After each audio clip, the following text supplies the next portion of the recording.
everybody. Welcome to ABA Inside Track, the podcast that's like reading in your car, but safer. I'm your host, Robert Perry Cruz, and with me as always are my fabulous co-hosts. What up, Robert? Nope, stop. Do it again. No, I'm kidding. You keep going. Oh, that was okay. just it was a real morning zoo energy you're starting off with already. Ooh, I liked it. All right. Yeah. You want to take it again with with the full what up energy? Go for it. No. I'm Jackie. Killed it. You killed it. You killed it. Sorry. I'm Jackie. Hi. I'm Mopey Jackie. I'm Diana, and I've been watching Parks and Rec with one of my sons. And, oh no, what's that man's name? Nick Kroll has like a terrible morning radio host character on that show. And that's exactly what I thought of when you made that reference. Which to Jackie. Yeah. Jackie was the reference with her hello, not me. He's a terrible character. I don't know what Nick Kroll's like in real life, but he likes to play just the worst people. I like his cartoon. Oh, yeah? Big Mouth? Yeah, I like it. Yeah. That won some awards. But this isn't a Nick Kroll-centric podcast. The podcast about behavior analysis and behavior analytic research, where every week we pick a topic and discuss relevant research articles. And sometimes we have special guests come by. And in this case, our special guest has literally come by bearing gifts, joining us in the recording studio. It's Dr. Cory Whelan. Cory, thank you so much for making the trek out to the ABA Inside Track secret bunker here. Oh, thank you for having me. We're very excited because we haven't had a guest in person in a while because Zoom makes everything so much easier to do online, but we have the mics. So, special guests, if you're like, want to come visit, you can be really cool like Cory and bring, some flowers and cookies, but you do not have to. You can just come by and You definitely grab don't a have mic. to do that. Now someone's That's going to very try to one-up me on that, so good luck. They were good. Yeah. They're very pretty. We got them in a nice space. But anyway, we are going to be talking this week all about skill-based training, which is funny because we have talked about the ISCA back when it was just the ISCA as opposed to part of the PFA. We talked about the PFA. We talked about trauma-informed assessment. We've had so many of the folks who are really, I think, leading the clarion call for the PFA, SBT kind of movement ECM. into new places. ECM. Yeah. So many acronyms. Cory and I, we're going over the acronyms before we started recording, how many there are. And we'll go through them all for anyone who's kind of new to this kind of part of the field. But we haven't talked that much about skill-based training, again, outside of that context of ECM. And then our focus there really was on the ECM, the enhanced choice model component. So I think this is going to be a lot of fun because SBT is really where the rubber hits the road in terms of taking everything you learned from your trauma-informed, really meaningful assessment and then moving on with every other aspect that your client is going to need to deal with and learning all of the skills related. So very excited about that. But Cory, before we get into that discussion, why don't you tell us a little bit about yourself and your, how you came into doing all work with PFA and SBT? Sure. So my name's Cory. I am a speech language pathologist and board certified behavior analyst. You always put them in those order. I do because it's chronological. Sure. Yeah, but I always wanted to know that, and I wanted to ask you. Yeah, but I'm really in practice a behavior analyst and not a very good speech pathologist. So I should switch the it. Case. Maybe Don't I should undersell yourself. Yeah. But I have come to work and do some research in practical functional assessment and skills-based treatment, primarily through my experience at Western New England University, working with Dr. Hanley and a lot of the colleagues there in our research lab. Yeah, I work primarily, I do a few different things. I'm the director of clinical services at VinFen, which is an adult services organization throughout the state of Massachusetts. I also am the co-founder of Seasons Behavioral Services, which is just about a 1-year-old ABA agency in the state of Massachusetts. And then I teach from time to time at Regis College, which I love and can't get enough of. So, yeah. Regis College. I've heard of this place before. Yeah. If only someone had an ad on the podcast every week. We need to update that ad real bad. I know. We're getting emails about it. It's like, when did you record that on like a cassette tape? Someone said it's great to know your 2019 pass rates. 2017. I think it was 2017. Go, sorry. All right, well, we know what we're doing after this recording. And Cory, sorry, you're here. You'll have to join in, I guess.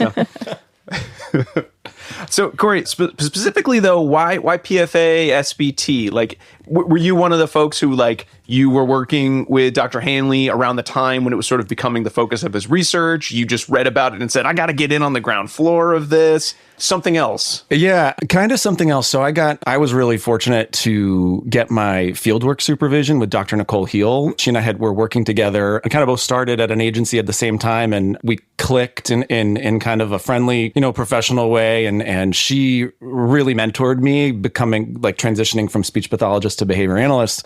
And she obviously was heavily influenced by Greg's work. She was a student of his in Kansas. And then this was back in like 2011. So a little bit before some of the PFA and skills-based treatment stuff came into the research. But I actually took a break from clinical work, behavior analysis, everything, and went to help my family run a restaurant for a couple of years. But while I was doing that, the 2014 paper came out, and I had joined like a journal club near my family's home just to kind of stay connected in some way. And one of the papers we read was the 2014 paper.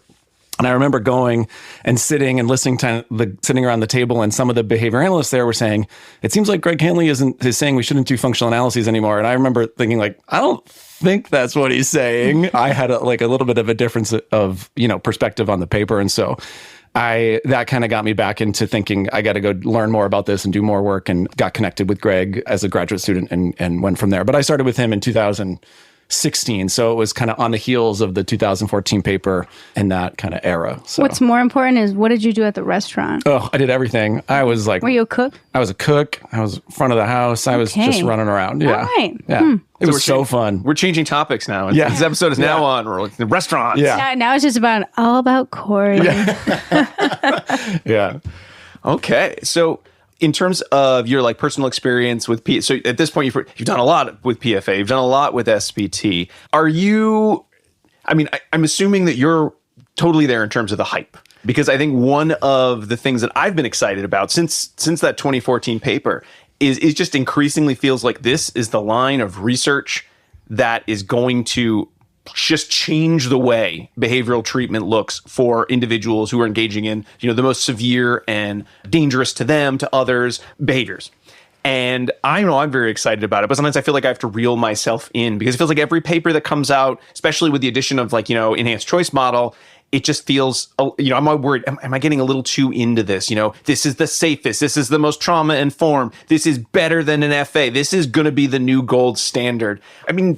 What do you think when you hear, if people come up and say, oh, Cory, I'm so glad you're doing PFA. That's the new gold standard. Everything we've done before, who cares? Throw it in the dustbin of history. This is the new thing. Are you totally in agreement? Are you well, let's slow your roll a little bit? Thanks for coming up to me and all, but still. Yeah, I just say, yeah, you're right. Let's move on. No, I think that I think that we've learned a lot along the way with respect to PFA and SBT, a lot of how it's kind of different than what we used to do, but also a lot in how it's similar to what we used to do. So I think it's kind of a misnomer to think that it's this new gold standard, this new great thing. It's really just an evolution of, functional analysis or functional assessment process, methods and history that's adapted to meet our times better. I think about it a lot in terms of safety, because for years, I think we had trouble. I wanted to say, or recommend, doing practical functional assessment or synthesized contingency analysis because it was safer. But we didn't really have published studies to suggest that was the case. It was hard to measure, is this analysis safer than the other? You can infer it through rates of problem behavior or dangerous behavior. But I think a lot about how, when I look back at studies from maybe a more traditional functional analysis, or even like a latency-based functional analysis, the safety measures that they include in those studies are things that are very responsive to problem behavior, right? It's things like having a doctor check you out if you engage in too much SIB, or using physical restraints if problem behavior gets too severe, or patting things like that. But now I think we've really shifted in how do we evaluate or ensure safety in our analyses from an antecedent strategy, right? We plan to reinforce non-dangerous topographies of behavior. We plan to keep the door open so that if the individual wants to leave at any time they can, and they don't feel like they need to engage in severe behavior to escape the space. So, and there's so much safety in the right reinforcement contingency, or the right combination of reinforcers, that I feel like when I do a functional analysis now, safety is at the forefront of my mind. And the way we accomplish it, I think, is really different these days than it was in, 20, 30 years ago. Yeah. Even I know we're going to be focusing on the skills-based training piece of everything, but in terms of the PFA itself, do you still have any like questions that, I hope they don't gnaw at you. That sounds like it's some sort of like existential dread when you're doing an assessment. But when you're sort of, running an assessment or looking at results or talking about it at a conference or with colleagues, are there any like big PFA questions left? Because I don't know about you, but every time I do a PFA, it still just feels like magic of like, why didn't someone tell me about this before? It's just so useful and it's so quick and it gives me so much like rich information. And it was safe the whole time. I never was worried. Everyone was watching. Everyone who read it and said, oh, you're going to have problem behavior. It's going to be the worst. And then it's great. Everyone's like, did you even do the assessment yet? Yeah, I think that in a short answer, no. I don't have a ton of questions about the PFA itself anymore.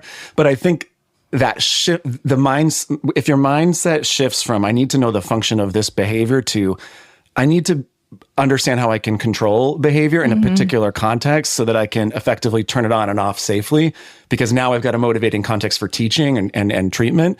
If you shift to that mentality, then you don't have, the questions kind of start to disappear because they're answered in that process really simply most of the time or much of the time. So I don't have a ton of PFA questions anymore, but they're popping up from time to time for sure. Yeah. Okay. It's a good question. All right. Well, we'll assume for the sake of discussion, questions answered, we're moving on to the next part, which is going to be the skills-based training. Yeah. Or is it skill-based training? I feel like I see it written with the S, without the S, and I'm always worried someone's going to call me on it with the wrong acronym. It goes back and forth. We typically call it skills-based treatment, but training, it probably can go hand in hand, but skill-based, skills-based, either one I think works. Okay. Yeah. I think is it behavioral skills training or behavior skills training? Oh, geez, yeah. I know. No, I'm still not man. sure. I don't know either. That's why we just call it BST. We never. Yeah. Stick to the acronym. Yeah. Right. You can't go wrong. Yeah. So we'll be talking about SBT. What the acronym means to you What does it stand personally. For? But that is a little bit of a problem, right? We were chatting about this before, where this process has plenty of acronyms, like our fair share. And I think sometimes when we're trying to disseminate or talk about what we do, we don't take the time to effectively describe what they are before we start shortening the titles. And so I'm happy to share any of that information or help clarify any of that. I think that might be helpful for some listeners out there. And that was when we were thinking about having you on, that was kind of part of what I was hoping to help get some clarity on, because I think for people who are in this, then they're really used to throwing around all those acronyms and talking about like all the varying components of SBT. But if you're kind of on the outside of it, it can be really daunting and hard, I think, to find a way in sometimes. But this is something that we want people to be able to utilize. And this is a really important developing part of our science and should be included in for anyone who's a BCBA, as long as you have the background knowledge. So I think a tour around the acronyms might be helpful. I'm happy to do that. We can intersperse it throughout, or I can do like a quick crash course, whatever you prefer. We should do 2 versions of the episode where we don't just define a single acronym and who can follow. It's like the advanced version. Yeah. Or choose your own adventure, where if you choose option A, crash course. If you choose option B, scattered throughout. Maybe we do a crash course first, and then we remind listeners throughout. Good idea. That sounds like a plan. But let's talk about what articles we'll sort of be mostly referring to in terms of looking at examples, because these articles are great. They're great kind of case studies, which especially when I know I'm talking about SBT, I've found people understand it better when they have a sense of what does this look like?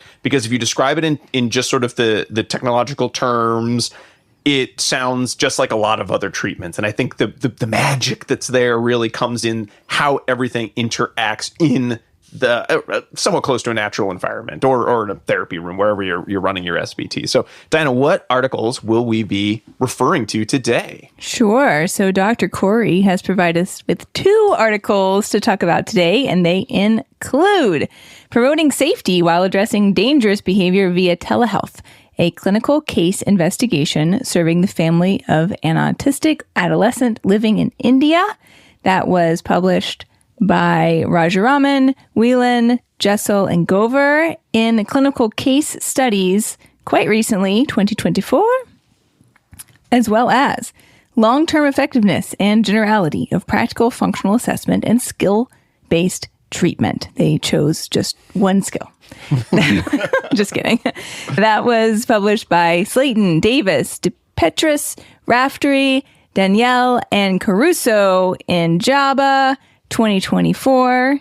Shout out to, well, of course, Jessica Slayton, past guest, but also Morgan Davis, Regis alumna. Whoa. Oh, I didn't even notice that. Yeah. So, good stuff. And if Very Jess cool. Slayton called it skill-based treatment, then that's what That's we're what you're going to go with? Okay. Skill-based I'm treatment. going to change it in the notes right now because I feel like I was just like, what article is calling what? Okay. There we go. Okay. If I don't rename it now, I'm going to have this question again later. All right. So we've got our articles, and specifically for the case study with the D2 as the primary author, I was reading that and I was so excited because I'd seen it, I think it must have been like 2 years ago, and D2 did a talk, it was like a virtual talk for one of the New Jersey groups, and he brought up this case study as an example of skills-based training. So it was one of the few times where I feel like a lot of times I'll read articles and I'm like, I wonder what that looked like. This is one of the few times where it's like, I already know what this looked like. I actually saw half of these. I saw a bunch of these sessions already. You know, I saw D2 coaching the family. Yeah. I saw the student. I saw the enhanced choice model. So I recommend if you have a chance to see somebody's, treatment and then read the article, it makes so much more sense. I know we can't do that very often. This article, though, also makes it make so much sense. I think like it is so thorough in its descriptions. Yeah. So good job. Great. Thanks. D2 did the hard work on that one. I'll give him that credit for sure.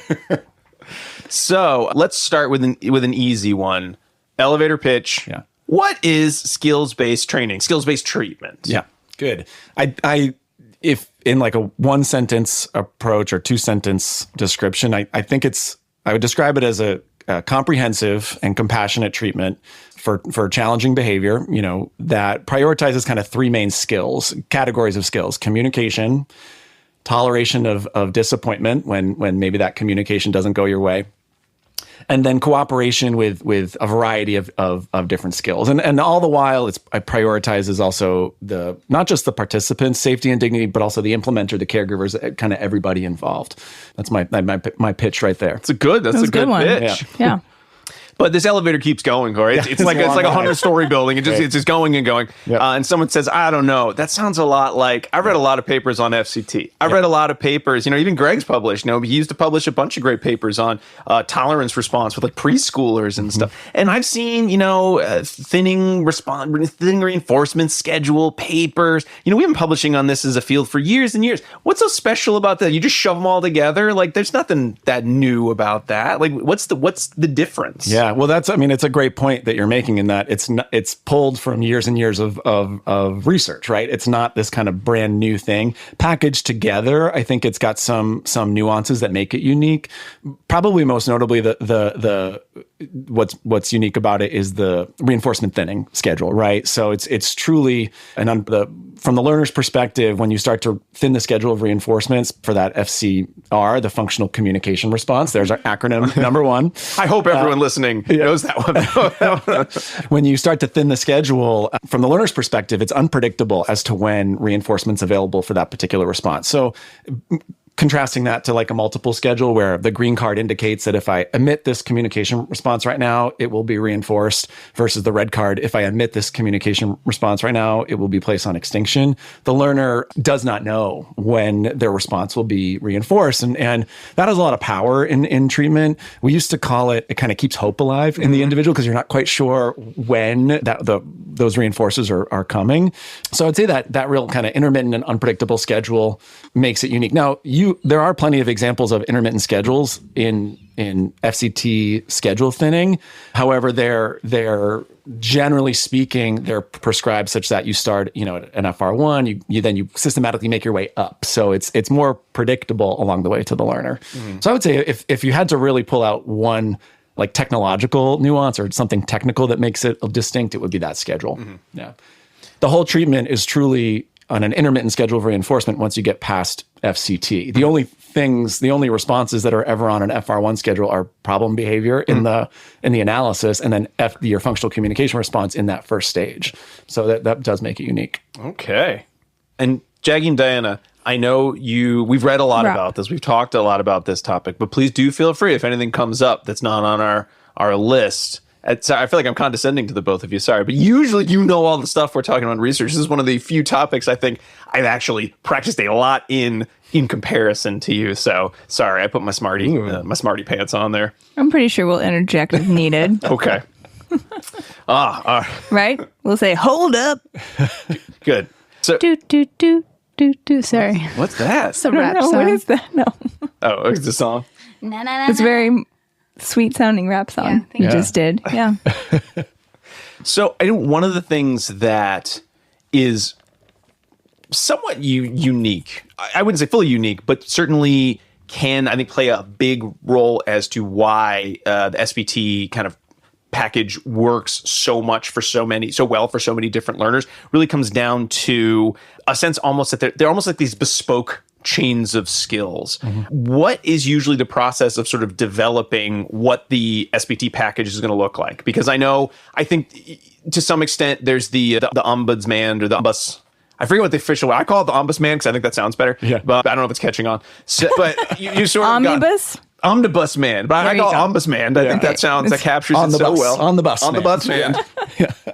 I think a lot of people think about and I've heard this. The My Way program. That sense of like, well, they're going to say My Way a bunch, and then you'll eventually start interspersing something different, and it's.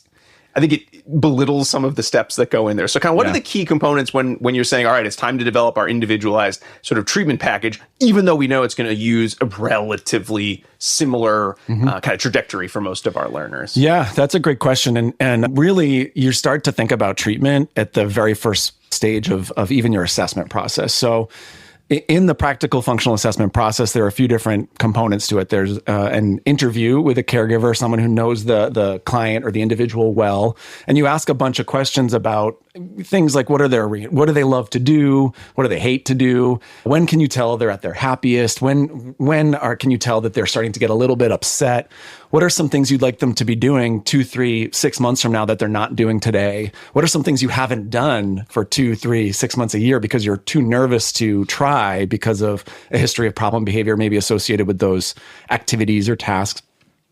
And from there, that's really meant to help you design your functional analysis. But really from there, it's also meant to think about, okay, I want to also be backwards designing my treatment. If in 6 months from now, I know that this child's parents want them to be brushing their teeth independently, getting ready for school, playing a few different board games with their family, sitting at the table to eat dinner, they've got these kind of dream skills. Those are all different things we could plug into a skills-based treatment package. And I'd like to know, okay, what's your terminal goal? What's the end goal here? And then we backwards design it from there. So we know to get there, first we need to teach them an effective way to escape that current very aversive context, right? Then we need to teach them, the tolerance response where you can't always escape it. There are going to be times where you have to brush your teeth or you have to make your bed or whatever it is. And then you kind of slowly start to build up chains of small cooperative behaviors towards that terminal or end goal. So the steps often look similar: communication, toleration, and then some building up levels of cooperation. But the process is always different depending on the skills of the learner, the preferences of the learner, the preferences of the family, the goals that they have. But we really start to think about that early, because I'll also tell you this, I've been in plenty of functional analyses, what we call an interview-informed synthesized contingency analysis, an ISCA. That's the analysis portion of the practical functional assessment process, where I see zero challenging behavior. And that's, I think, attributed to a couple different things. One, we spend a lot of time building really strong rapport in the analysis and really flooding them with their favorite things as reported by their caregivers and people that know them. So sometimes just that, it's almost like super pairing, if you will. Then we just get a bunch of cooperation when we go to implement the test condition of the analysis, if you will. But I like to be able to run it out to the terminal expectation, even in the analysis. Like, can I get them to eating dinner with their family or playing a board game with their brothers and sisters or whatever it is? Because you learn something if you don't have any problem behavior, and you learn a lot if you do have problem behavior. So we like to know from the beginning what's the end goal, because then we can backwards design the steps to get there. Yeah. And I know one of the things that I And we'll probably talk about this a little bit more kind of as we keep discussing, but kind of looking at how the ISCA is always represented in the research versus how if you do any of like the kind of the seminars or the trainings that Greg and his team have put together over the years, the way they graph really does focus on that. Let's try to get to that kind of terminal link. Let's try to see where does problem behavior occur, and then we reinforce it, and then how much can we repeat it. And I never see that in the graphs. It's one of those things that I think there's almost like a weird disconnect between sort of how research has to publish the findings versus what it looks like if you're actually doing it. I think these case studies were amazing because I think this was the best example of this is kind of what it looks like versus some of the other studies that have just been like, look how successful it was, and you're sort of like, I don't know if you can necessarily replicate all those steps just from reading the research. Whereas I think these studies today, you really can, and we'll talk more about those too. Yeah. Okay, so you've got your assessment done. You sort of have a sense of where the whole treatment package is going to be going, and then you're doing your treatment. So we talked about the functional communication. That's pretty straightforward. You have your signal. You are presenting the evocative situation. You're prompting as needed until you have that reliable FR1 functional communication response, whatever it is. Maybe it's my way. Maybe it's not, though. There's a lot of other things it could be. But have you, and forgive me for not knowing this, but have you guys ever dove into why my way is kind of a really popular response that we choose? It's not only because it's the one that in the Hanley 2014 paper they published. Do you want me to chat a little bit about that? Would that be helpful? I know it's come up a couple times in a couple papers, but then I don't know. Only in the sense that it could represent a synthesized contingency, but maybe you have more insight. Yeah, well, there's I think two main reasons. One being exactly right. It represents not just one specific reinforcer, right? It's not just escape, or it's not just tangible, or it's not just toy, whatever it is. It represents kind of control back on the participant or the individual. But Dr. Hanley will also talk about this a lot, where we like to choose or we like to select a novel response so that there's no kind of funky history of punishment or reinforcement, right? We could teach 1 more minute, but like pretty much every kid by the time they get to us has said 1 more minute. And I love teaching 1 more minute. Yeah. I'm kind of done with 1 more minute when people bring it up to me. I'm like, let's anything else. Right. Or, break, please. But those have probably, by the time the learner is referred for especially severe behavior, they've probably been through the typical FCRs, and maybe they were effective, maybe they've got a funky history. So we like to pick something new or novel such that we can create a more positive history for that response. So there's some rationale behind that one that I think people don't always know. So yeah. But certainly we know that like my way can be really effective, but if a student has a different phrase, they could use it. I've seen students doing, sign or doing, a different response. Sometimes it becomes a vocal response. Sometimes it does. So there's a whole lot of different responses. It doesn't have to be my way if folks are thinking that that's the new 1 more minute. It does not have to be that. We one time taught, I'm not into that right now. I love and that. It was awesome. We were like, okay. We taught it a little too well. It had some generality across context. And Mom was like, what is going on? But it was for the reason we're like, this probably hasn't been taught this particular response yet. Yeah. All right. Makes sense. You've got your FCR and you're using whatever the man happens to be. And that one doesn't feel too different than FCR studies and FCR papers since time immemorial. Right. Then we get into the tolerance response. Could you talk a little bit about what that generally looks like, so that when we come to the case studies, we can talk about what it looked like there? Yeah, sure. So maybe I'll start by saying that I don't actually think we have a published study yet that demonstrates the necessity of a tolerance response. I think that's maybe still an empirical question for anyone looking to do some future research in the world of skill-based treatment. That being said, sometimes we use it, sometimes we don't. Very often we do, but I'll say that when I've had cases where it's a hurdle to get to make progress, sometimes we'll drop it and move on, because we don't have, to my knowledge, a paper that suggests it's absolutely critical for an effective outcome. But essentially, what the value in the tolerance response, or why we teach it, is once we've effectively replaced challenging behavior with a communication response, I don't want to call it easy, but it's kind of the easiest part of treatment, right? Because it's just swapping out potentially a high effort, dangerous response for a simple communication response to continue to have continued access to your reinforcers. We then need to teach the individual that that's not exactly life, right? It's not always your way. You're going to have to do things that you don't want to do eventually, whether that's for your safety or for your dignity or for your skill acquisition, whatever it is.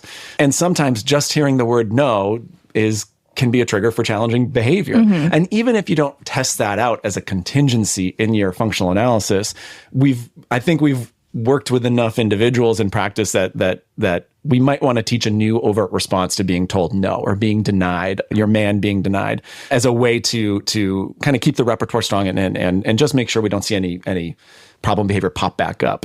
So after they learn the FCR on that FR1 schedule, we then switch to an intermittent schedule. So if you're doing, maybe it's 40% of the next 10 trials, the FCR is still reinforced, but 60%, you're going to expect a tolerance response where you say, no, not really, can't have that just yet.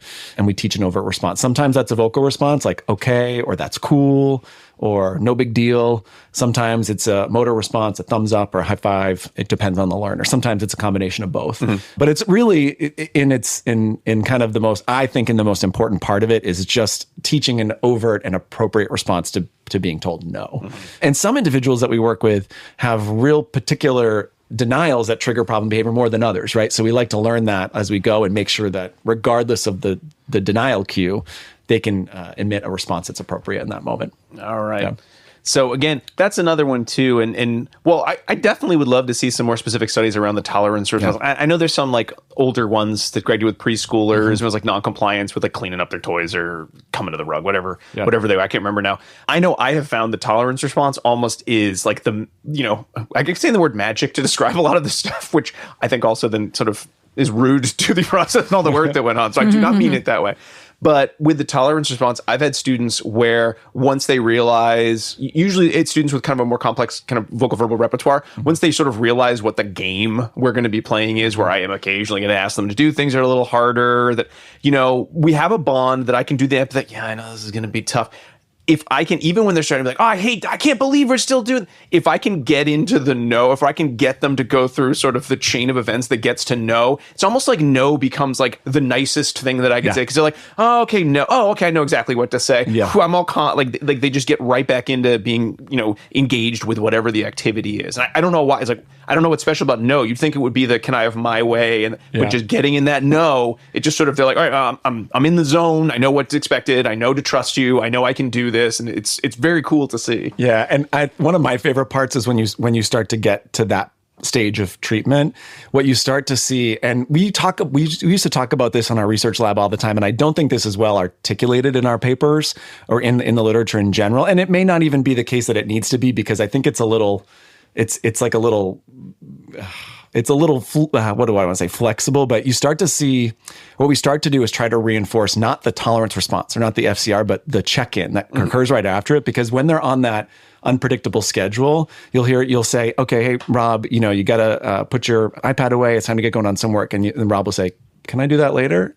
And he like looks at the teacher, right? Because he's like thinking maybe he's going to say yes or no. And you say nope. And he says, okay, that's cool. And then he looks again. And so we try to catch those check-ins, like really reinforce that moment when it doesn't happen for every individual because we're just expecting the response. But we love to get like is this what's going to work this time? And that's a really cool thing you start to see, because that shows that the learner is really like, I'm not sure what I need to do to keep my reinforcers, but I'm going to pull the tools out of my tool belt. Yeah.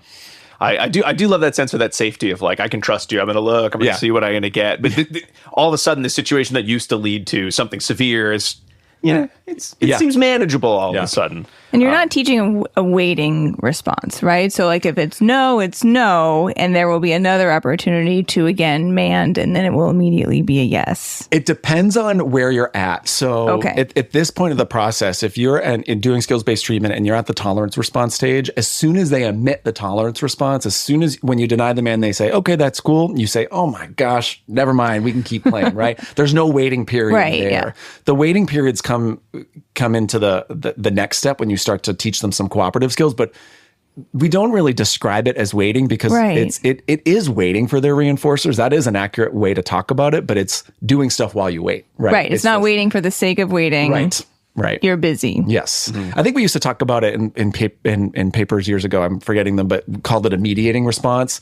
But those papers, I think, described it as in those waiting intervals, you gave something for them to do, right? Mm-hmm. Do this while you wait. We're trying to teach cooperation in those moments. Mm-hmm. So what you do in those moments is going to get longer and harder and more complex as you go. But but it is ultimately, I think you could call it waiting to get your stuff back, right? Waiting to get back to reinforcement. Well, isn't that what we're all doing? That's what we're all doing, right? Yeah.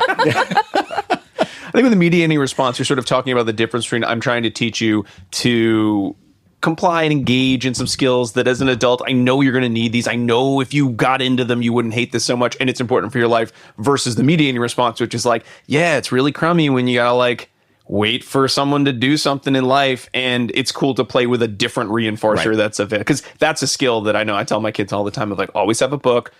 Ideally, you have a phone if you're old enough, and then you're never like stuck waiting for something. All right. Imagine not having that. Imagine waiting with nothing. Right? Yeah. Right, yeah. I mean, I know that's not what we're talking about, right? But like we used to teach waiting that way. And I was like, why are we doing this? Like no one ever waits for nothing. Just sitting Maybe in the there. 90s. In the 90s, sometimes we had to sit still. I had to wait for nothing just recently. And it almost gave me anxiety because I was just sitting there and I was like, I'm alone with my thoughts. Let's unpack I have nothing to do. I don't have my phone. I don't have a book. There's no one around. And I was like, the dark ages? You don't have something to do? Take a deep breath. You're fine. Yeah.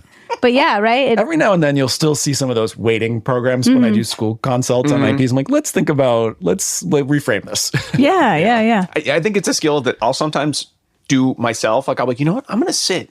Can I sit for 5 minutes with absolutely nothing but my thoughts? Almost just to see if I still have that ability. Like, or would I go insane if it were like, sorry, your phone's gone. There's nothing to read. You're in like a field. Would I just like lose my mind immediately with the lack of stimulation? I just go to sleep.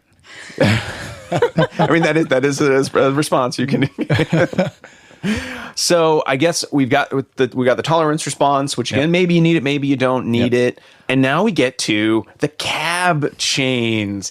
And man, is this an acronym that I don't know if it's because of just how I was introduced to the package treatment. Like this came around when I'd already been doing a lot of the components in there a long time. So the more acronyms that got added, I almost felt like I was being talked down to. Like, I don't need so many acronyms. I understand the underpinnings. I understand the behavioral underpinnings of why this is working.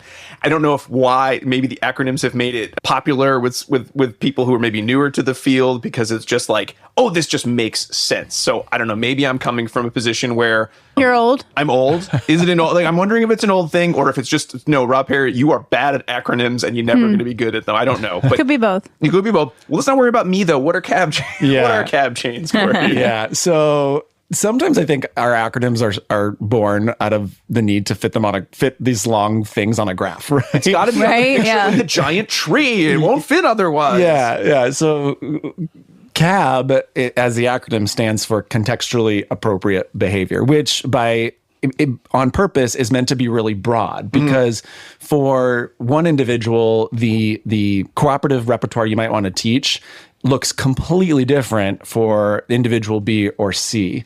And then also for just one individual, you may want to target 4 or 5 different cooperative repertoires, one related to activities of daily living, one related to going to gym class, one related to doing their math work. So CAB as an acronym is really meant to describe whatever the teaching context you're kind of currently or planning to be working on. So it stands for contextually appropriate behavior, and that just means any kind of thing that a caregiver or an adult or a teacher is targeting for you to improve upon in some way, or if the individual himself wants to improve upon. But yeah, CAB is one that I think people throw around without really, maybe not, I don't want to say they don't understand it, but I don't think we take the time to really accurately describe it, so that when we're trying to talk about it or disseminate it, it's like, what are you throwing at me here? It's definitely one of those phrases like FCT. I love hearing FCT, whether it's functional communication training or just FCT. I love FCT. CAB, I almost prefer contextually appropriate behavior, because it just feels like it paints a picture when you say those, oh, they're learning to do things that matter in the places that matter. I get it. Now we're CAB chaining. It's like they're hailing the cab, they're getting an Uber. I'm not sure. We take everyone to New York City. We put them on the street. Yeah. That's the ultimate test. Yeah. So usually when you've been doing SBT, do you find yourself sort of using like the standard CAB chains where it's like, well, we're going to do there's the relinquishing response, and then there's the transition response, and then we get into the actual, behaviors of notes, or the ADLs, or the going to gym class, whatever the examples are.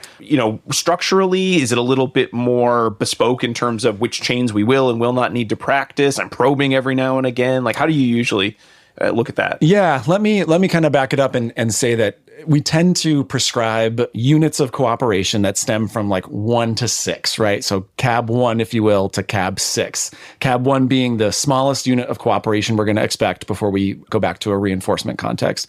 CAB 6 being the ultimate, longest, most complex and challenging unit of cooperation or units chained together that will then result in a return to reinforcement. And we've kind of come to the agreement, I think, as a research and practice group, that CABs 1 and 2 tend to be the same for no matter the category of skills you're teaching. And they're kind of the two hardest things to teach in the whole process, in my opinion. One is giving up the good stuff. So politely and cooperatively pausing the iPad and putting it away or putting it down. And then standing up from your beanbag, preferred play space, wherever it is, maybe it's the playground, and walking over or transitioning over to a space where this is where work tends to happen, or this is where the tough things tend to occur.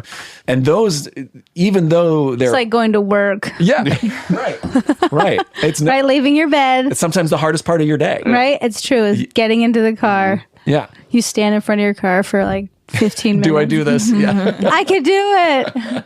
But yeah, sometimes that's the hardest part, right? And so I find that even though that's our earliest steps of really building in some cooperation, sometimes that's where we see a little bit of problem behavior pop back up. Once you get through that, it tends to sometimes flow a little better. Now, do I do that with every individual? No, it depends on their skill set, what we're targeting. But I would say more often than not, we definitely kind of use those first 2 units of cooperation to hand over any positive reinforcers, any tangibles, things like that, and then get up and move over to a space where this is where you can expect me to be more of a teacher and coach versus I'm down here and like hanging with you in reinforcement. Yeah. Okay. Can I ask a question? So this is different than chaining together a more complex FCR response. Correct. Right? So first you might teach like tapping yourself, and then you teach my way, and they say my way, please, and et cetera, et cetera. So that's one step. But this is after you hear, no, not right now. Yeah. You're going to need to do some other stuff before you can have that thing back. Yeah. This is chaining that series of responses together from relinquishing all the way through what level 6 might look like, which could be like doing 15 minutes of other stuff. Exactly. Okay. Yeah, so that's a good question. There are times where with some learners, we will, in that early FCT phase, move on from my way to teaching them a more complex response. If they're, if they've got the verbal behavior to kind of, to emit maybe a more socially appropriate, or we add some social niceties like a please or thank you, things like that. Yeah. This is really getting at putting things down and getting ready to work. And we've learned a lot over the years that also might not be well reflected in the literature that...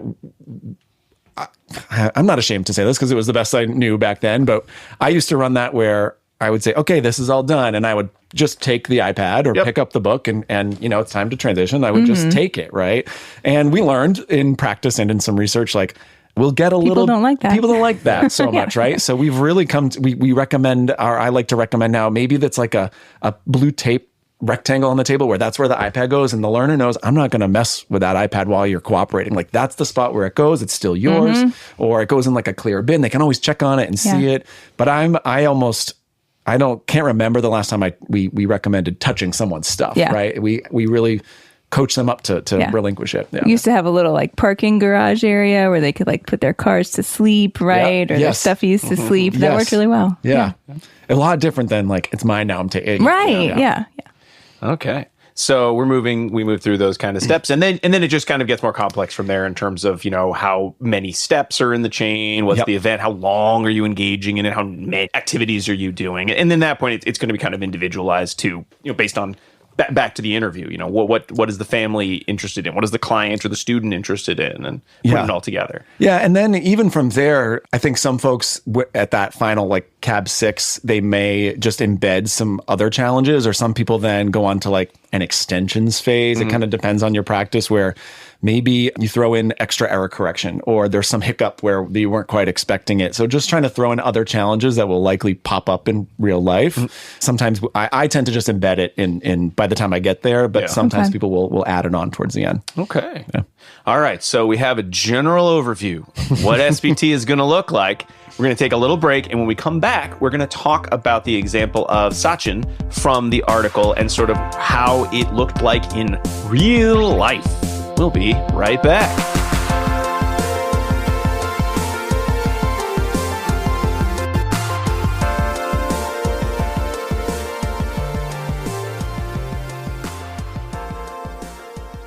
Do you want to be a BCBA? Sure, we all do. Now you can come to Regis College in Weston, Mass. to get your graduate degree. Choose from any one of these courses. Masters of Science in Applied Behavior Analysis. Masters of Science in Special Education. Dual degree in Special Ed and ABA. Or be eligible for your postmaster's certificate. You can complete your degree and be ready to sit for the exam in 2 years. And our 2017 grads had a 100% pass rate on the BACB exam. Come enjoy practicum placement support, ethics mini handbooks, PhD-level professors, small class sizes, and a service trip to Iceland. If interested, don't delay. Supplies are limited. Learn more at regiscollege.edu. Again, that's www.regiscollege.edu, regiscollege.edu. One more time, www.regiscollege.edu. See you there!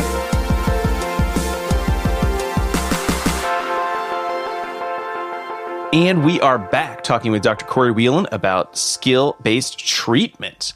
But before we continue on with the discussion, I want to remind our listeners that ABA Inside Track is ACE approved, and by listening, and QABA approved, and by listening, you're able to earn 1 learning credit. All you need to do is finish listening, and then go to our website, abainsidetrack.com, or click the link in your podcast player, and put in some key information, including 2 secret code words. These are special guest code words. And the first one is MESS, MESS.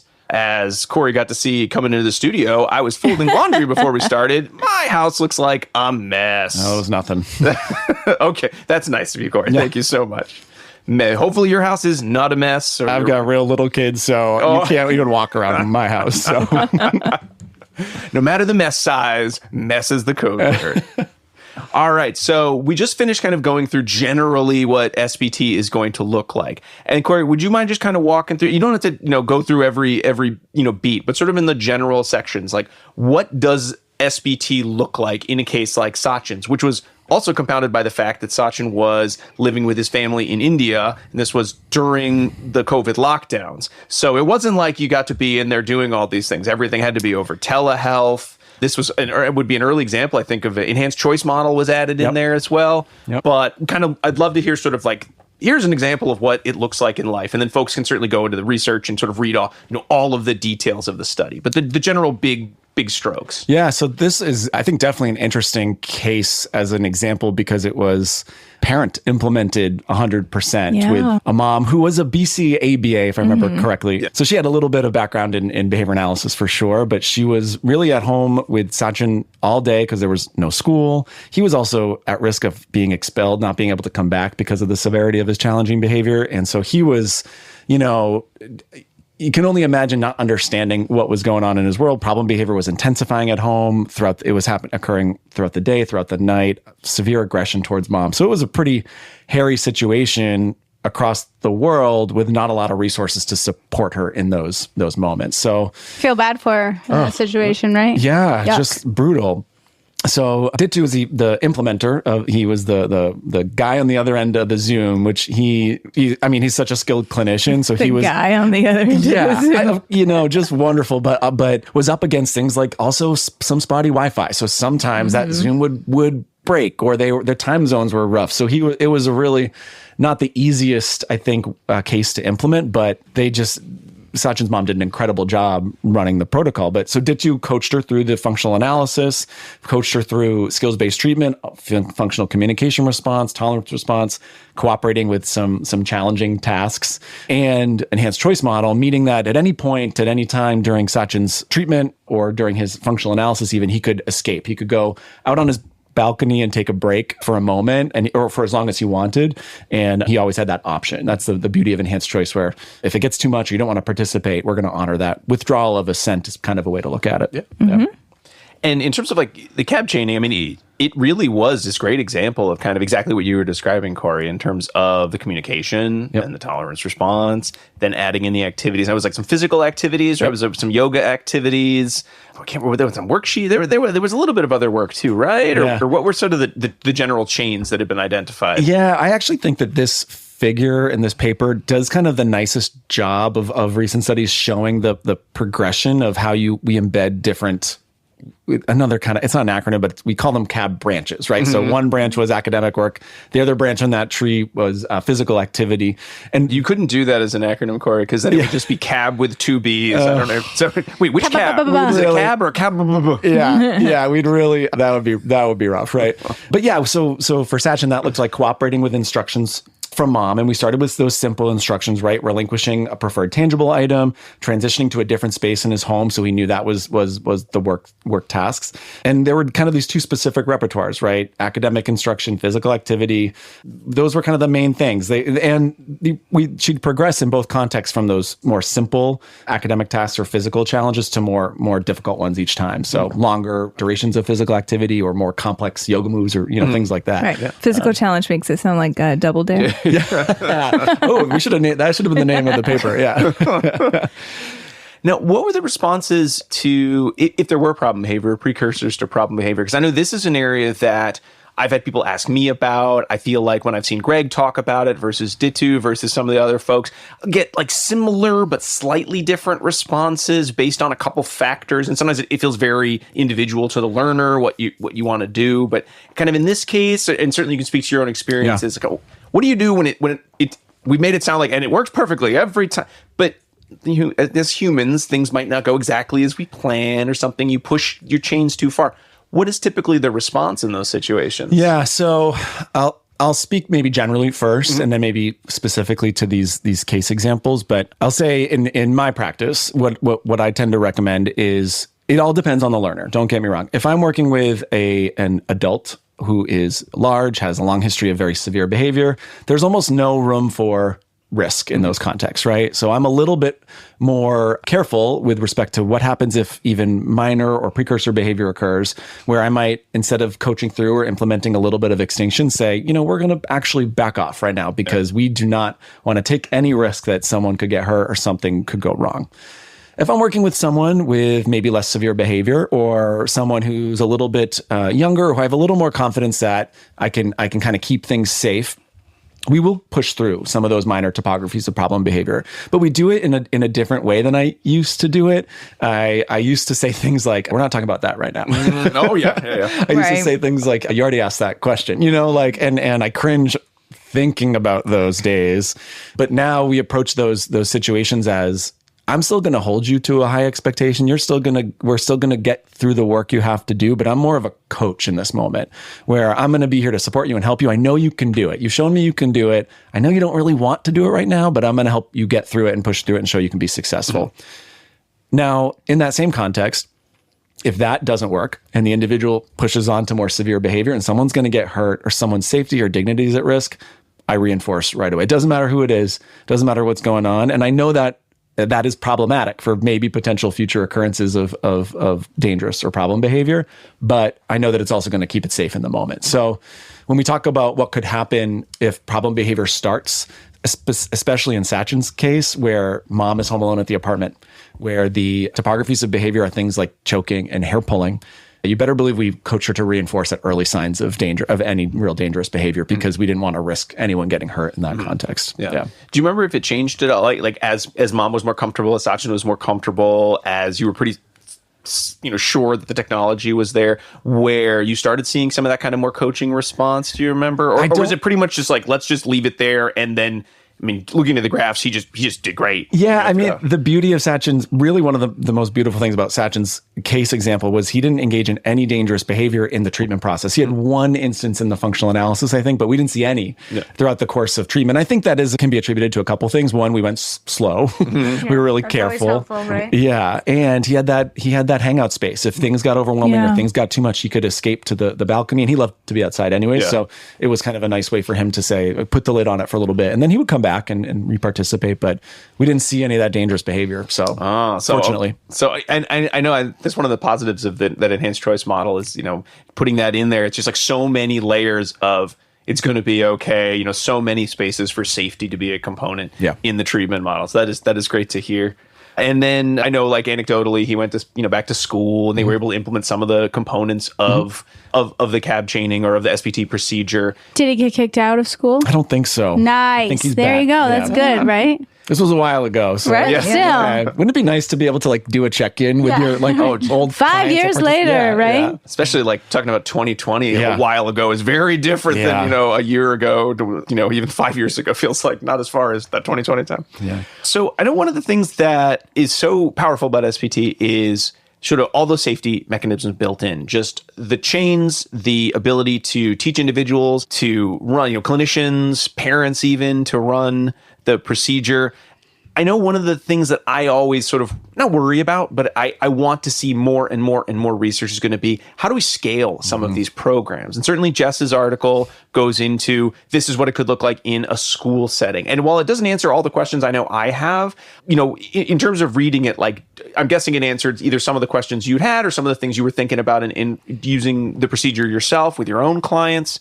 What are some of the things that when you've had to try to run it more at scale, whether it's from Jess's paper or your own experience, what typically goes into that process? What are some extras there? Yeah, so I can speak a little bit from my own experience. Jess's recent paper is just a beautiful example of how you could do it to scale to be fair, in a pretty specialized setting. Yeah. So, right, Yeah. she works at a school for kids with autism. I did some consulting in a pretty big district in Massachusetts starting several years ago. And my main mission there, they kind of brought me in was because they had some kids who were about to go out of districts. And they're like, what can we do one last attempt to keep them safe and keep them learning in their home school? And so we did practical functional assessment and skills-based treatment, and we got some traction with one or two kids, right? And we focused on just a couple implementers, just their one-to-one instructional assistants in the classroom. And we saw some success. Those kids essentially stayed in district, or at least I think that, it's, again, I wish I could do a check-in now. But what we then saw was it was almost like an interest from other classrooms or for even other teachers in the same room, where by the end of the school year we had, and this was a pretty, well-funded autism program in a district where they each had a one-to-one, but they had maybe 6 or 8 kids all doing their own SBT in every classroom. And it was really cool to see. It didn't quite answer the scale question because that's resource heavy still. Yeah. But I will say, and I don't know what she's doing with these data, but Dr. Robin Landa, who I worked with and collaborated with, she was a student at Western England with me, did group skills-based treatment in a highly clinical needs classroom with severe behavior, where she would literally look, or the teacher would say, all right, everybody, it's time to, stop whatever you're doing and get to work. And you would hear the whole group like choral respond, one functional communication response. And she would say, cool. It was so cool. The data are beautiful. She's presented a couple times and I hope she writes it up. But I think that could be an avenue to do some studies on, how do you do this in a group contingency? How can you make this, scalable, even in one classroom or 2 classrooms, things like that? Yeah, I mean, it's certainly looking at Jess and her colleagues' paper. Yes, it was in a very specialized program. They had the staff, but they did do the additional work of what does it look like moment to moment? Because I think often when I see SVT being effective, even when, whether I'm doing it in person or reading the paper, it's very much that one-to-one. We're in a space and it's just me and the student, and everything's going great and it's going according to plan and everyone's happy and they're making progress. And there's only been a couple publications that then say, and when they had to go to a classroom of 20 kids or even 10 or 7 kids, it kind of looked like this. And you sort of have this sense of, but it just sort of worked for that kid. Is that going to be what everyone looks like? Because, for that child, they were able to sort of just pretty much do SBT, but their cabs were always in the context of group learning activities. And then they leave and come back and leave and come back. I know a lot of teachers, if I told them that's the best I was going to get, they would tell me, then I don't want that procedure because it's disruptive to my classroom. I know other folks that would say that's okay, but when does it become something different? And I think, talking about looking back, I don't think we have some of those, and 5 years later, this is what student A looked like, or we do, and it sort of has that sense of, and it just kind of all clicked and everything worked and we never worried about it again, which is nice to hear. but isn't the same as, and here's the replicable treatment package that you would have had to do to get these results. Yeah. I think that Jess's paper is getting us the closest to something like that. And especially because with some of the secondary measures she reports, right? And I'd imagine, and I'd have to kind of take a look at the numbers in her paper also, but if they're doing 6 hours of skills-based treatment throughout the day, which that's how I got to their length of the school day, those CAB chains, contextually appropriate behavior chains, probably got to like an hour in length. And so it's not as disruptive as a 10-minute cooperation, then go back to reinforcement, 10-minute. It's really kind of participating almost at the schedule that is similar to everybody else or what you'd be doing anyways. And sometimes those are good questions to ask in your interview. So how long do you need them to be doing work in your room for this to be considered successful? So you can start asking questions like that early on. But I think Jess's paper is getting us closer to that. We need more effectiveness studies on everything in behavior analysis, but skills-based treatment would be great. And I think she's getting us closer to that. But again, it is in a school for kids with autism. So they're specialized in a way that or they can manage things in a way that public schools can't always do. Yeah. Is there anything in that paper, because I don't want to like gloss over it, but I think we've talked about a lot of the details. We're talking about some of the strengths. Is there anything else in there that you felt like it really captured, this is what it would look like. There was something about this that told me something different, or reinforced an idea I already sort of had, having, been a practitioner of SBT for, as long as you have been. She makes a call for future research that I've been curious about for a lot of years, and it stems from, I think, criticisms of this entire process that I've encountered with folks on the way, which is, well, if you don't know if attention intangibles are that synthesis is necessary, then you're asking parents or teachers to deliver a reinforcer that might not be necessary, and that's overly cumbersome, or they're going to mess it up, so integrity will be low. And Jess really describes that nice. I've always said, show me the study that proves that. Like I've never seen a study that says it's harder to give 2 reinforcers than 1, or it's more or less preferred to do one. I haven't seen that yet. It could be out there, but I've always wanted to look at that as a question. Maybe there's a Regis grad student who wants to do that. But we'll write it down. Yeah, she framed it as, even though they were expected to deliver a synthesis of reinforcers, their treatment integrity was like 100%. So it's not actually that difficult. We should research the extent to which it's difficult. But another thing I think about with that is, I don't want treatment integrity to be 100%. I'll probably get, in trouble for saying that. But I think the best... Well, originally you wanted to be 100%, right? Early on. Right now, Jess's study had to be 100% or nobody would have published it. Right, exactly. But early on, or even like early on in the stages of SBT, I want it to be 100%. Right. But by the time we're like almost done, I want to be able to mess it up. I want the implementer to be able to mess it up, and the individual to be like, oh, nope, not a problem, right? So...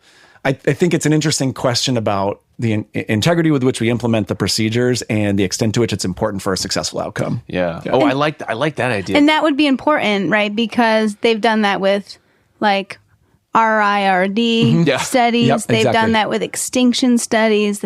Anything that's going to be ubiquitous in our toolbox of behavior analysis, they've done that study. So if SBT is something that we're going to be doing, then we should know what its limits, right? Dr. Rachel Mitras started to study this, and this might have been her dissertation, I can't quite remember now, where she called it shades of gray, where if we've identified this context of reinforcers that motivates problem behavior or turns it on, turns it off, what happens when I can only give you like 2 of the 3? And like, how do I start to go from a like black and white full reinforcement to none to like shades of gray, and the data were interesting. Maybe she's going to get it out there soon, but that stuff's interesting to me.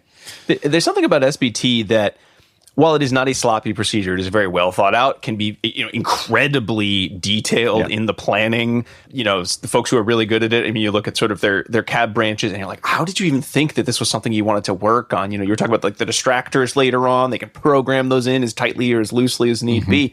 But it lends itself, I think, very well to this idea of it doesn't need to be perfect. It needs to be safe, and it needs to be sort of moving in the general direction of everyone's goals.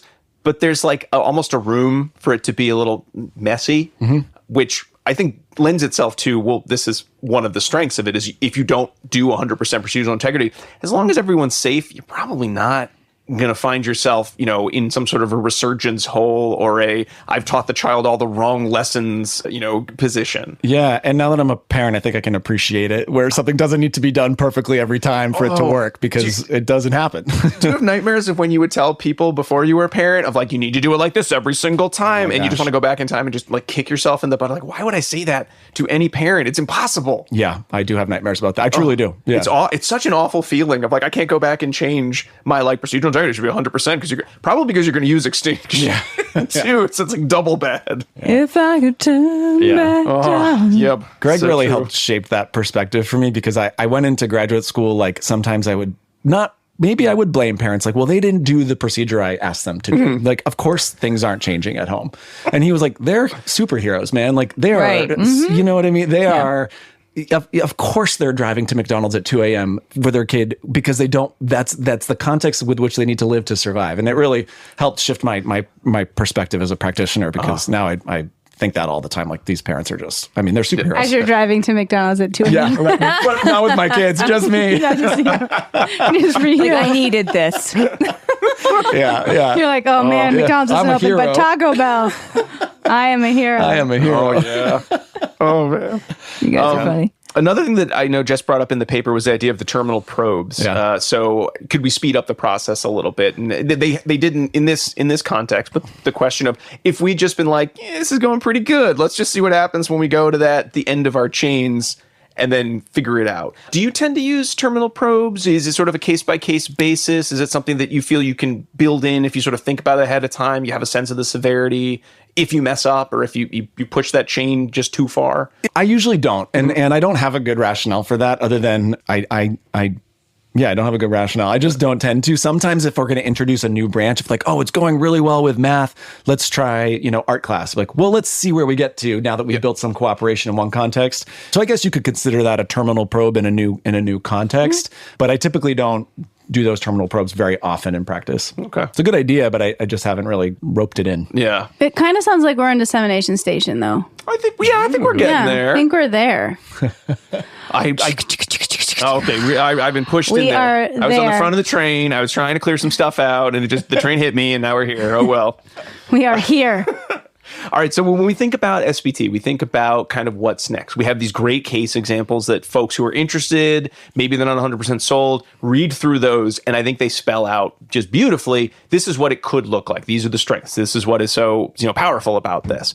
What are our questions we still have? What are the groups this works for, doesn't work for? Are there components that go into ideas like behavioral artistry and therapeutic rapport? Like, this definitely feels like one of those programs that if you're mean and you don't like children, this won't work even if you follow the procedure potentially. Like, there's kind of that X factor you need to bring to the procedure. I'm kind of just throwing out like ideas, but like, Cory, if you're mean and you don't like children, you should not work in our field. Diana, there might be a context in which that's just the only job you could find, and you've got to pay for your house. And bus driving. You could always bus drive, and you don't need to be nice to children. The on the bus driving, man. On the bus driving. I'm bringing it back. Thank you. You got it. I always need Cory here. Where do you see is kind of our next, like, man, we just do not know these answers, or these are the answers that are going to really get us to that next level of this as a treatment that everyone knows the acronyms because it's so popular. Yeah.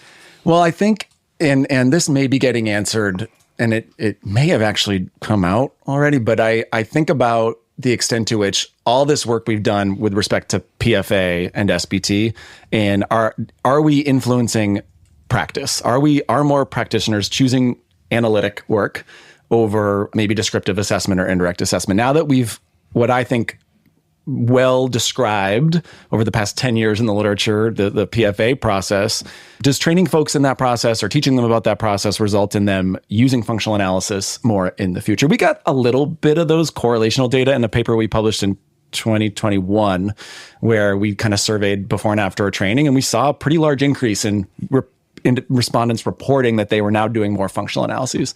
But I would love to understand the extent to which it's impacting practice more. I go back to those survey studies, 2015, I think were the last major ones, the Roscoe paper and Oliver, which showed like no practitioners are really using functional analysis, which, I mean, I probably don't blame them a ton of that at the time. But I'm curious, is that different now? If you've had exposure to maybe, more efficient, I think we can call them safer methods now. But again, I not with certainty. Things like that, I think would be interesting questions. I think we need some large N studies, some RCTs on some of this stuff. Let's ask some big questions. I don't have them per se, but that would be really neat to see. And I bet they'll be coming. Yeah, I would predict that. I would, I definitely love to see something large. I think the scale comes into, like you mentioned, cases where you've consulted where it's sort of been that last ditch. We got to do something. And we talked a lot about the resource intensiveness of SBT. I think that does become one of the real limiting factors of scaling this up. So you're going to get a large N. How many districts or schools would you need to work with you to get enough students that everyone's like, you know what? Things are so unsafe and we're so worried that we want to do it all. We want to make sure we have the staff that are trained and they're all working one-to-one. I think they're out there. Yeah. I think they're out there. Yeah. But I also don't think you wouldn't have to have a school that's blowing up, right? You wouldn't have a school that's having all challenging behavior because problem behavior doesn't have to always be challenging. So I think, right, you could have some problem behavior that's on the way to being challenging, right? That you could and that's where the resource issues come in, because this takes a lot of time. It can take students out of an educational environment for a period of time when you're getting started with the on the bus chain. But is there the will when we're saying, oh, this could become a problem? I'm going to be Nostradamus of problem behavior here. You really should use. And I think that's where it can be hard to get the number of students. Usually you're called in to do this because we need to do something. Yeah. Right. But I know that I used to consult in public schools a long time ago in my long time, but they would take one thing and be like, we're doing this district wide. And so that would be helpful. I think if the district had a training and the whole district did it and all the kids that had not just severe problem behavior, but moderate problem behavior, maybe you could nip that as well as the severe. Because I think that would be helpful for public schools because there's not always very severe challenging behavior in the public school sector. And figuring out a way to support those implementers at that scale. What do they need to be successful, to be effective, and how do we give it to them? And how can we get them to be excited about it? Exactly. Right? And not just be like, oh, this is another thing that the district is asking us to do, and now we're going to do it, and we're going to do it badly. Right? I feel like this goes all the way back to PLS. Yeah. Peaceful Life Skills. Yeah. Right. Boom. Yeah. Which is meant to also be a preventative right. Yes, exactly. Process, right? Yeah. So, yeah. Cool. And I know there are folks who are doing this at scale. I know we were up at the UCP conference, and there were a lot of folks who were talking about their experiences doing this at scale. And some I got to speak to longer than others, but there's so many great stories out there. I don't know if it all is going to make it into necessarily the peer review research, though, which then also is the question of how do we get this out if it's just the practice part of the evidence-based practice. Is that enough to move the field more in that direction? Yeah. So, and when does it not work? Right? Because nothing is going to work for everyone all the time. Right. And I think we don't really have the research to support when you shouldn't use it. Right. Right. Because when I hard to get that research published. Yeah. Yeah, it's hard to get that research published. But I've heard a bunch of case studies that went nowhere. Right. Some consecutive control case series designs. Because I know that it hasn't always worked. Yeah. I know that it has, because I have talked to people that it hasn't worked. I think even Greg did a training or something where he was saying adolescents with complex verbal behavior. It's nothing works for those. I don't know. Right, but that would be important, right? I think that lends to this body of literature because it's not you should always use it all times, and this is the only thing you should do, right? This could be one thing to do, and under these circumstances, do this, and under these circumstances, maybe do something else. Well, actually, maybe that's a good last. I mean, I don't know if I want it to be our last question, but certainly kind of almost.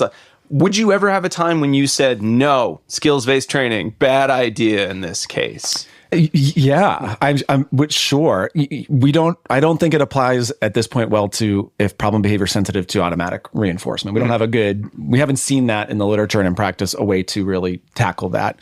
That being said, I do also think that we may be, how do I want to say this? I think the ISCA has given us a new lens to an analyzed behavior that may have previously we would have categorized as automatically reinforced or undifferentiated. We don't know what to do. And now we're getting good control over behavior. So I think there's been a little bit of that in practice. But yeah, I would say if problem behavior looks or through some assessment is automatically maintained, SBT probably isn't your choice of treatment. You might want to try something different there. If the family doesn't want it, I certainly wouldn't do it. Or you don't know, mom, dad. Yeah, we would explore other options. Be like, okay, that doesn't mean I'm not going to work with that family, right? We're going to be like, okay, well, here there are other options. There's plenty of other things. Or there aren't still reasons to learn the set of skills that one would learn, right? In the context of SBT, even if they're not directly related to the behavior targeted for decrease. Right. We all need these types of skills. Exactly. So. Yeah. I think also we haven't really quite figured out how to apply it to toilet training very well. There are like some skills that maybe don't really lend itself well. I'm not saying it doesn't. There could be a really neat study there. Maybe that is a really effective way to teach that skill. It's a hard one. Yeah. It seems like an important one. Yeah. It seems like the developmental ones seem to be harder. Yeah. Right? Like the ones that you need to actually wait till your body is ready. Yeah. Yeah. But maybe if you got an individual who's struggling with toileting, but it's not so much about the skills or the stage they're at and more about control of their environment, maybe this process would be incredibly effective there. Yeah. So it's about figuring out the sweet spot there. I like that. Yeah. Cool. All right. Well, Dr. Cory Whelan, thank you so much for coming by. Thank you for talking about the piece of PFA and ISCA that we kind of just sort of talked about a little bit. There's like the back end of studies. Yeah. So it is long overdue that we got into the acronyms and the details. So thank you so much for doing that for us. We really appreciate it. Yeah. Thanks for having me. If folks want to email you or have kind of questions as follow-up, is there a great place they could contact you? Yeah, probably the best one is Cory. Your house? Yeah. Just kidding. Yeah, just meet me right over here. Come on by. Rob and Diana. Yeah, it's Cory, Cory, at sbs.care. Excellent. Thank you so much. Yeah. CARE. It's like an unusual dot. Yeah. So just so people didn't miss here, it's not .com, it's .care. .care. Yeah, it's because we care a lot. I know. I like that. Yeah. And we wanted a short email address. Yeah, that's a good one. Now I'm just thinking, what is the country that has the .care domain? Where are they? It's going to be the new rage. It's Care Bear. Care Bear Land. Care Bear Land. Care a lot. Care a lot. Yeah, that's where the Care Bears are from. Yeah. All right. But before we wrap up, Diana, can you take us home with the last section of the show? Pairings? Oh, sure. Yes. Well, hello, and welcome. It's time for Pairings. Pairings is where I tell you about other past episodes you might want to check out if you found this one of interest. And we have lots that we've already kind of referenced, but let me summarize them for you here. They include episode 110, where we talked about the ISCA with Dr. D2 Rajaraman. Episode 138, where we talked about FCRs and schedule thinning with Dr. Jeff Tiger. Episode 166, we talked about the history of functional analysis, including the PFA with Dr. Jessica Slayton. Episode 181, we talked about reinforcement schedule thinning with Dr. Mashid Gamagami. Episode 204, we talked about trauma-informed care with D2 once again and Dr. Jen Austin. And finally, episode 231, we talked about the enhanced choice model in the context of teaching within an emotional behavioral classroom, but it's not titled that. And that was with Dr. Joey Staubitz. And I think I covered most of the relevant ones there. Yeah. We've really done nice progression of episodes. Yeah, right? I know. We take a little while to get to the end of it, but we at least did it in order. And I also like to recommend a snack to go with our pairings. So today we're going to have some alphabet soup. With low sodium broth. Sure, for Jackie.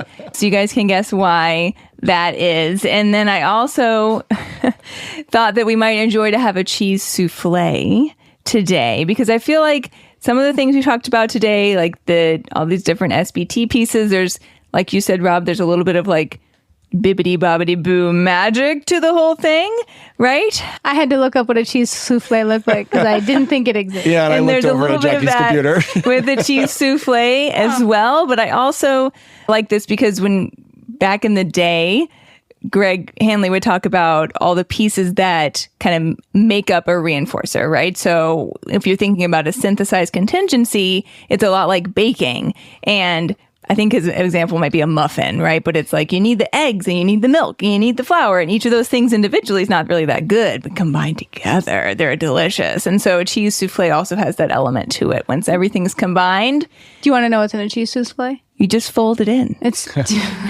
cheddar cheese, Parmigiano, Reggiano, milk, butter, eggs, salt, nutmeg, pepper, chives, cream of tartar, and flour. Yeah. Yeah, so you're not going to behave for cream of tartar. No, We're not. Behave for- yeah. exactly. And nutmeg, that's always like the secret ingredient to this stuff. I thought the secret ingredient was Thank you, Jackie. love. Also, It's that's care. it. And So, care. there you go. That was pairings. Please enjoy. Thank you so much, Dinah. All right, that brings us to the end of our episode. Thanks, everyone, for listening. We hope you enjoyed our episode. And if you have not, please subscribe to the show. You can find us everywhere as ABA Inside Track. And while you're doing that, you might want to head on over to the ABA Inside Track website to get your CE. You're going to need that second secret code word. It is SOAK. SOAK. Like, we had a long talk about where this came from. So if you ever see Dr. Whelan at a conference, you can ask him about that code word, and he will tell you a very interesting story about how it came to be. But in the meantime, you know what I think of soaking? It's when I got a stain and I got to soak something in like baking soda, right? To really get the stain out, or OxyClean. Or milk and bread. Right. With, I was gonna say, like, just with a don't put whole your clothes cheese in milk. souffle It's a bad idea. in there. Put your cheese souffle in a big pan of milk. So, or, if you're going to beat the heat in a pool, you want to soak yourself in the water. SOAK, soak. Great. Amazing. All right. And if you want even more ABA Inside Track, you can check us out on Patreon, patreon.com/ABA Inside Track, where you can get access to our episodes a week ahead of time, as well as some bonus things such as our listener choice episodes and our book clubs that come out every season. We got plenty of those coming your way, as well as some free CEs. Again, patreon.com/ABA Inside Track. And finally, we want to say some big thanks. Big thanks to Dr. Jim Carr for recording our intro, outro music, Kyle Sturry for his interstitial music, and Dan Thabit of the Podcast Doctors for his amazing editing work. We'll be back next week with another fun-filled episode. But until then, keep responding. Bye. Bye. Bye.